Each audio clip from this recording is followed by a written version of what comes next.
Cristal de l'Alpe with Peak Retreats. It's quite a luxurious place, conveniently based just about 200 metres from the ski slopes. It's about 50, 75 metres to the nearest lift, and it's one of these 3 or 4 person bubble lifts that you can jump on. It's quite open air that takes you along to the main base station. It's pretty much ski in, ski out with convenience. It's got the shuttle bus to take you to the slopes if you want to just go directly there. Loads at the complex here, which is very cool. It's got a whole reception and lounge area, the cosy open fireplace. It's great if you want to just come back and relax after a long day skiing. It's got a wellness area as well, so private indoor swimming pool. It's a heated pool, nice and warm with a hot tub as well. And it's got the sauna and steam room and all of that sort of stuff. And there's also a fitness room, which is handy if you want to go a bit of stretching before skiing. You've also got a spa centre where you can book massages and beauty treatments. So you've got to pre-book those. There's also free Wi-Fi throughout, which is handy. We've got a 3-bedroom apartment, which is really nice, with a big open plan lounge, kitchen, diner, 3 separate bedrooms, 1 with an ensuite, and a lovely balcony that I'm stood on right now. Ski lockers with boot dryers, so you get your gear nice and warm and dry for the next day, and underground parking, which we've taken advantage of on the lower 3rd floor. I think you pay an extra fee for that as well. There is a laundry room and bread pastry service if you want it delivered to your apartment, but there is also a carrefour on the ground floor of the hotel, which is absolutely fantastic. Anytime you want anything, you can just quickly shoot down, get yourself a freshly baked baguette, croissant or orange juice first thing in the morning, which is really nice. We're also right by the town. You can probably see it in the background there. So you're literally walking distance to all the restaurants. Off that main roundabout there is the main street. There's also the ice rink as well, which they had the ice hockey playing last night, which was super exciting to watch as well. And then just a short walk down that street, you can turn off to the left at the bottom and head down to the smaller village of Ruez, where there's a couple more restaurants, the Moose Bar, which is a bit more of an après bar. There was a bit of good alley going on down there last night, which was fun, and we've caught it on some really sunny days. So we're here just pre-Christmas in 2024, in case you're watching this much later. We've been super lucky with the weather because we've had snow during the afternoon and the evening, and then beautiful sunshine in the daytime. I'm going to turn the camera around so you can see what a beautiful day it is behind me and what fantastic views we've got out of this apartment. Super lucky. Look at that. That's what we're looking out on at breakfast time in the morning. The roads are starting to clear up a bit. It's warmed up a little bit more today, which is great. Very happy with the hotel and its location because we're right on top of it. We literally walk out and we're 5 minutes walk to all the restaurants and bars. We've had some great meals out. I'll leave those in the description. Pizza takeaways as well, so if you just want to grab a pizza and bring it back to your apartment. Of course, we've got the kitchen here as well, so if you want to pop down to Carrefour and get a bag of pasta for the kids and get an early night, you can easily do that as well. So we're going to head out to this expansive ski area, a bit more skiing in today, in this beautiful sunshine. It's going to be a sunglasses day, so let's see how we go. We have arrived in Alpe d'Huez, sitting on a sun-drenched south-facing plateau in the French Alps. This is a premier ski destination offering more than just impressive slopes. There's 250 kilometres of piste here, 84 lifts, and it's a world-renowned resort that boasts exceptional sunshine, huge amount of terrain, and something for everyone. From a seasoned skier to complete beginners, there is something for all types of skier here. It's a choice for everybody. It's a high altitude setting. The resort itself sits at 800 metres and the glacier reaches up to 3,300 metres. So it's not only sun drenched, there's absolutely stacks of snow cover too from December to April. In fact, we're skiing before Christmas to prove it still can be done. You can ski before Christmas. Plenty of snowmaking equipment here. One of the standout features of the Alpe d'Huez is its location. It's fully south-facing plateau. It means that the resort enjoys glorious sunshine throughout the day, up to 7.5 hours a day, they say, in December, and a stunning 11 hours in April when you get to that spring skiing. So, yep, absolutely beautiful. The resort's made up of 5 lift-link ski resorts. So you've got Alpe d'Huez, you've got Oris en Oiseau, La Garde en Oiseau, Oz 3300, and Villard Reculas, which makes a massive ski area, and that's something that's definitely surprised me when I arrived here, how big the ski area is and how great looking it is. Loads of alpine trees. The resort is really great. So it's a huge ski area of over 250 kilometres of piste. The main bowl of Alpe d'Huez is particularly appealing, offering wide open runs. For those looking for more exciting terrain, the resort offers a range of black runs and off-piste areas. And the crowning jewel of Alpe d'Huez's ski area offering is its legendary 16-kilometre long Sarenne black slope, considered one of the longest pisted runs in the world. Starting at 3,300 metres from the Pic Blanc summit, it descends through the spectacular alpine scenery all the way to 1510 in the Sarenne Gorges. So in addition to the Sarenne, other long runs like Fer and Chateau Noir, both around 14 kilometres in length, offer equally stunning views and fantastic skiing. Alpe d'Huez is also renowned for its vertical drop, with runs offering over 2,200 metres of descent, allowing skiers to glide down from the summit to the valley without needing to take a single chairlift. There is also a shuttle bus service, and they are trialling hydrogen-powered vehicles too, which is great to see in the resort. The glacier at Alpe d'Huez reaches an impressive 3,300 metres. There's two main ways to access this snowy area. The Marmot 3 Funitel, it takes you to an elevation of 3,060 metres, while the Pic Blanc cable car whisks skiers to the very top at 3,300 metres, where the panoramic views are nothing short of absolutely spectacular. From the top, you'll be treated to unrivaled views of the surrounding peaks, including Mont Blanc, La Merche, and the perfect reward after a long run. If the weather closes in on Alpe d'Huez, head for the tree-lined piece of Vaugenet and Oris-en-Oiseau.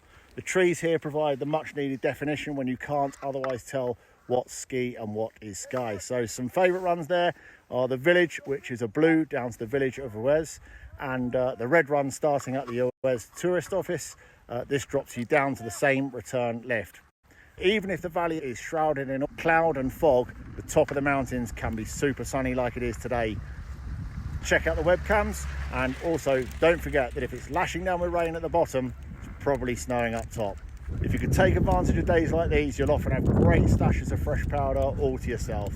Beginner and family areas in Alpe d'Huez with more nursery slopes than anywhere else in the Alps. Alpe d'Huez is a superb place for if you're new to skiing or haven't been in for a while. The gentle slopes on the outskirts of the resort are perfect beginner terrain for you to build your confidence. You don't even have to pay for a lift pass at Alpe d'Huez if you're a complete beginner. The Petit Riff Nel and École 2 or École 2 drag lifts and the Grenouille rope tow all are free of charge. I'll put all those into the description for you. Once you're ready to explore further, you can buy a beginner's pass, which allows you on all drag lifts and chairlifts except the Altaris and the Marmot 1 chairs. If you're looking for gentle rolling green runs, head to Le Berger via the Romain chairlift. This area is a low speed zone, so you don't need to worry about someone taking you out from behind. For long wide green runs, look no further than Les Jeux in the DMC. Located at the end of the Lobster Pot lift system, there are no less than 7 green pistes here, all leading back to the centre of the resort. If you're after something a little more challenging, you can try Couloir. This is a busy blue with a long flattish section that starts at the top of the DMC, like Deuxième Tronçon at 2,700 metres. Chamois, a red run that returns to the midpoint of the DMC and eventually back to resort. The red Les Rousses run that acts as Vaugenet slopes beginners in the Grand Domain. In addition to Alpe d'Huez, the villages all have good areas for beginners, especially Oris-en-Oiseau and Vaugenet. In Villard-Réculars, you can choose from 7 green runs. Alpe d'Huez has some epic off-piste skiing. We've already mentioned areas like the Gorge de Sarenne and Glacier de Sarenne. In total, you'll find more than 20 high-altitude off-piste trails here with gullies and tracks of fresh powdered snow. From Alpe d'Huez, you'll also get the possibility of visiting the famous La Grave off-piste area. Be sure to take a guide there, you don't want to be going there on your own, and make sure you're well versed for off-piste skiing. And if you're into snow parks in Alpe d'Huez, there are 2 snow parks here, a larger one beside the beginner runs above 1,800, most easily accessed from the DMC first station, a smaller one in Montfray, better for beginners. When you get to the snow park des Jeux, you'll see a sign indicating 4 difficulty levels: beginners, green, easy blue and intermediate red, and of course the expert black. Each route has 3 to 4 boxes or rails and 4 kickers and jumps. There's also an airbag jump, half pipe and border cross, which is fantastic. After you run, you can chill out in the cool zone, deck chairs at the bottom, which is really nice in the sun-drenched area. The Montfray Snow Park is superb.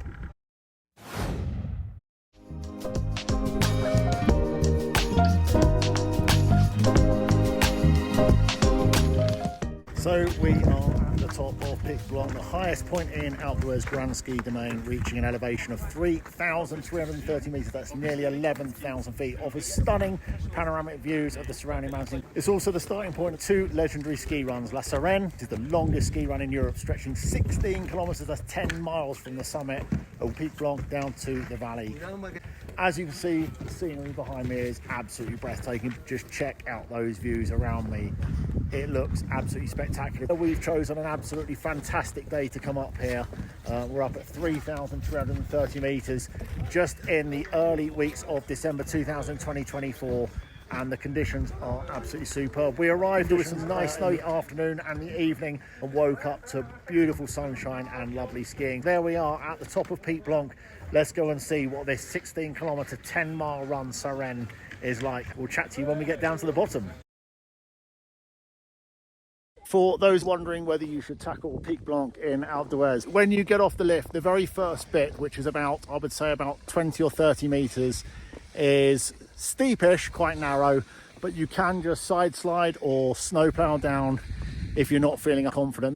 The next 100 meters is a big, wide open, fast red stroke black, but to be honest with you, it's a fast red really.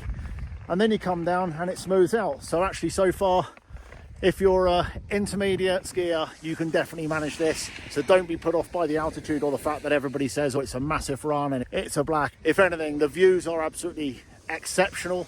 And that very first little bit, you can get down. If you're a decent intermediate skier, you don't have to be a pro by any stretch of the imagination. We'll let you know what it's like as we get further down. So still coming down from Pic Blanc here, still graded as a black, but as you can see, it really levels out here a lot. We're coming down with a 13, a 15-year-old and a mum and dad. If you're intermediate skiers and pretty comfortable with controlling your speed, that's all it's about. As long as you can control your speed, you're going to be safe on this slope. I wouldn't be videoing while I'm going down. Very, very scenic, very beautiful. Seeing the surrounded villages embedded in the mountains, it's really, really pretty indeed. You see, so it's just a sort of fast, rolling blue stroke road. Nice. And towards the end of the Sarenne Gorge, you can come down by the river that's flowing. There's a lovely little bar restaurant you can grab a hot dog for the kids if that's what you want. But it levels out into a beautiful tree-lined run, as you can see behind me now. Glorious, great snow, great conditions, and pre-Christmas skiing.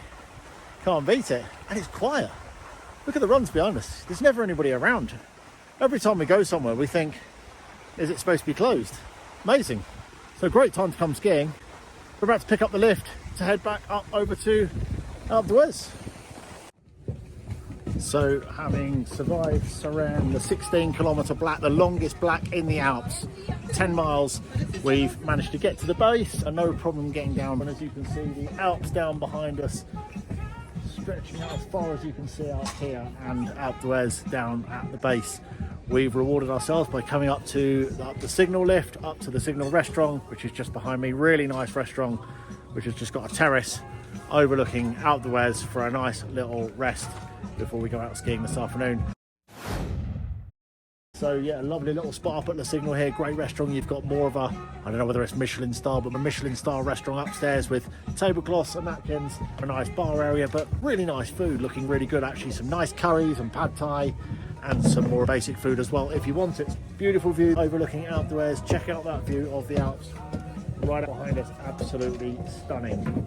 So let's go take some lunch at the Signal restaurant at 2,108 meters. One of the places you might want to check out for food are Le Cabane, which is just down from Marmot 2, directly behind me, and has the most awesome terrace and fantastic views. The French onion soup, absolutely gorgeous, and also the Caesar salad. Caesar salad was great as well. And just a really, really nice cabin style place. Sort of slightly higher end than your average place to eat. Another recommendation, the Folie Douce restaurant, which was really, really nice. They've got La Fruitière there, so they've got the sort of higher end restaurant inside and kind of more bar eating outside if you want it as well. And another one of our favourites is Off-piste at 2,100 meters. Really nice big terrace, beautiful food, real nice panoramic view, and you can choose to eat outside, inside, a couple of different dining areas inside. Traditional cuisine, really, really nice. Right at 2,100 meters, really easily accessible as well. So we're in the resort town of Alpe d'Huez. Really, really nice feel about it. Loads of bars and restaurants and loads of stuff to do. There's a swimming pool and an ice rink. Lots of hotels and accommodation around. It's probably bigger than I was expecting. It's a while since I've been here. I've forgotten what a great place it is. It's a good looking place, mix of architecture, wooden chalet style buildings like you can see behind, and the stone buildings as well. Really nice. It's big and plenty of on-street parking if you're bringing a car or if you're staying in one of the nearby villages as well. So yeah, lots to do in the evenings. There's plenty of après going on, some nice bars and music on the slopes as we come down. So yeah, really enjoying it, a lot of fun.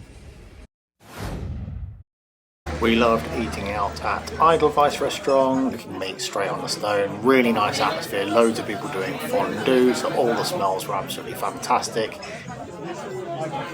Another great restaurant that we really liked was Chalet du Persile, a really lovely meat restaurant where we had fantastic steaks, very quaint, very helpful staff, really rated that place, very nice indeed. If you want that proper après, then you can come to the Folie Douce just at the top of Marmot's one, or you can do the Moose Bar down in town, or possibly Smithy's Tavern or the Underground Bar will all give you great vibes, tasty cocktails and plenty of bar snacks.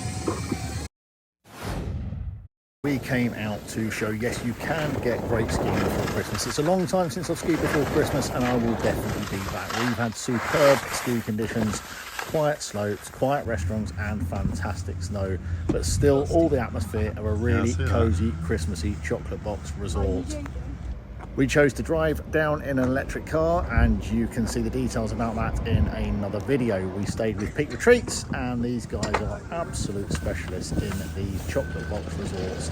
So definitely look them up for that really personal touch, friendly team to help you with your next ski holiday. I personally think Outdoors is particularly good for families with a great amount of easier terrain and plenty of fast terrain as you gain confidence, which is super important. It's also a fact that the green runs aren't all based at the bottom, so we're going to still get a really nice ski and mountain feel with excellent views, even when taking their early turns. Also, by having a lovely apartment in the middle of the town with lots of facilities on hand means non-skiers really can take advantage of a mountain holiday without having to ski. Will I be back for pre-Christmas skiing? Of course I will. I love the fact that it's not as busy as peak times and the conditions have been great. It snowed the day before we arrived and the day of arrival. We then had bluebird days followed by more snow, topping things up nicely on our last day. From me, it's a big thumbs up for Outdoors and Peak Retreats. Look out for where we'll be going next on our next ski trip.